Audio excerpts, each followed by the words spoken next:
Police वाले ने आते ही मेरी शलवार उतारी और टांगें ऊपर उठा दी और कहता, चल सीधी हो, फिर तेरी एफआईआर दर्ज करूंगा।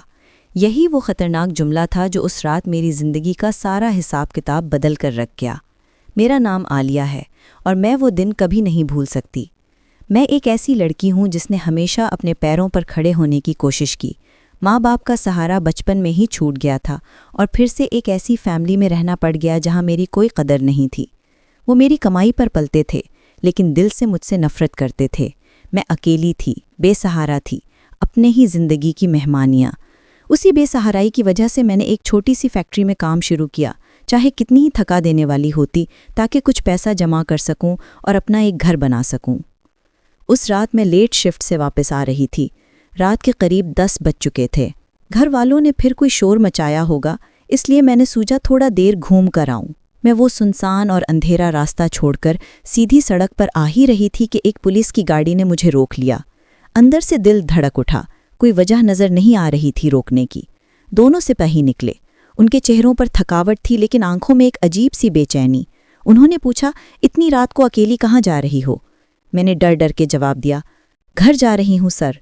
उनमें से एक, जिसका नाम बाद में पता चला हवलदार इकबाल है, उसने मेरी तरफ गौर से देखा। कोई डॉक्यूमेंट है? शनाख्ती कार्ड दिखाओ। मैंने अपना CNIC निकाला। उसने उसे देखा और फिर मेरी तरफ देखा। ये तो पुराना है, चल गाड़ी में बैठ, थाने चलते हैं, वहाँ तेरी वेरिफिकेशन होगी। मेरी सांस अटक गई। सर प्लीज़ मैं घर जाऊँ, मेरा कोई कसूर नहीं है।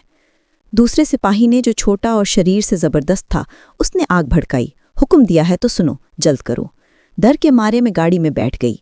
वो लोग थाने नहीं ले गए, बल्कि शहर से बाहर एक ऐसी सुनसान जगह ले गए जहां सिर्फ खंडरात और अंधेरा था। मेरी रूह कांप रही थी। गाड़ी रुकते ही उन्होंने मुझे बाहर खींच कर निकाला। हवलदार इकबाल ने गुस्सा से कहा, अब बता, सच सच बता, इतनी रात को क्या कर रही थी? किसी से मिलने जा रही थी ना? मैंने फौरन कहा, नहीं सर, सच कह रही हूँ, काम से आ रही थी। उसने अचानक झटके से मेरी शलवार पकड़ ली। झूठ बोल रही है, देखते हैं सच कैसे निकलता है। उसके इस हरकत की हिम्मत कैसे हो गई? मैं चीखी रोई, लेकिन वो दोनों जबरदस्त मर्द मेरी आवाज़ों को इस सुनसान अंधेरे में खा गए। उन्होंने मेरी शलवार उतार दी और मेरी टांगें जोर जोर से ऊपर उठाकर मुझे गाड़ी के बोनेट पर झुका दिया। मेरी इज्जत, मेरी आबरू, सब कुछ उस पल खत्म होता हुआ महसूस हो रहा था। फिर हवलदार ने मेरे कान में धमकाती हुई आवाज में कहा, चल सीधी हो, फिर तेरी FIR दर्ज करूंगा। कहूंगा तुझसे ही रिश्वत मांग रहा था, तेरे पास कोई सबूत नहीं है। अब निकल यहाँ से, वरना तेरी जिंदगी बर्बाद कर दूंगा। ये कहकर उन्होंने मेरी शलवार मेरी तरफ फेंक दी और मुझे वहां जलीलो ख्वार छोड़कर चले गए।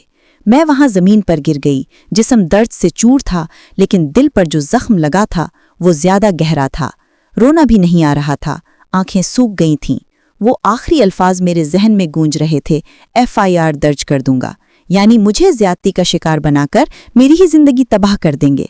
उस वक्त मैं बिल्कुल अकेली थी, कोई था नहीं मदद को।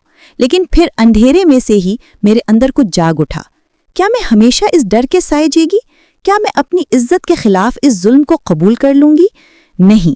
मैंने थरथराते हाथों से अपने कपड़े ठीक किए, उठकर खड़ी हो गई। घर जाकर किसी को कुछ बताए बगैर मैंने उसी रात एक औरत थाने गया और अपनी दास्तान सुनाई। उन्होंने मेरी सुनी, लेकिन उनकी आंखों में अजीब शक था। पुलिस वाले ही ऐसे हैं, किसी ने कहा। लेकिन मैंने हिम्मत नहीं हारी। मैंने इंसाफ की एक आखिरी कोशिश में अपनी सारी हिम्मत जमा की। मैं जानती हूँ कि ये लड़ना आसान नहीं होगा।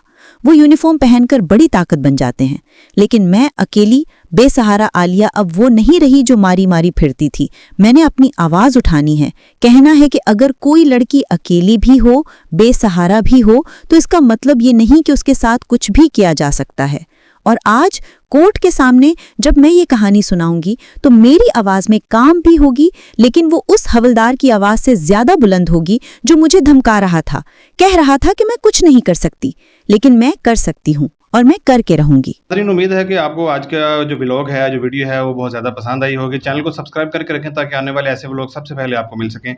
वीडियो को लाइक कर दें, चैनल को आप सब्सक्राइब करके, वीडियो को लाइक करके जो अपना नंबर है, मालूमात या कोई सवाल है तो वीडियो को कमेंट सेक्शन में छोड़ दिया करें। हम सारे कमेंट्स जो हैं वो देखते हैं। आपका बेहद शुक्रिया।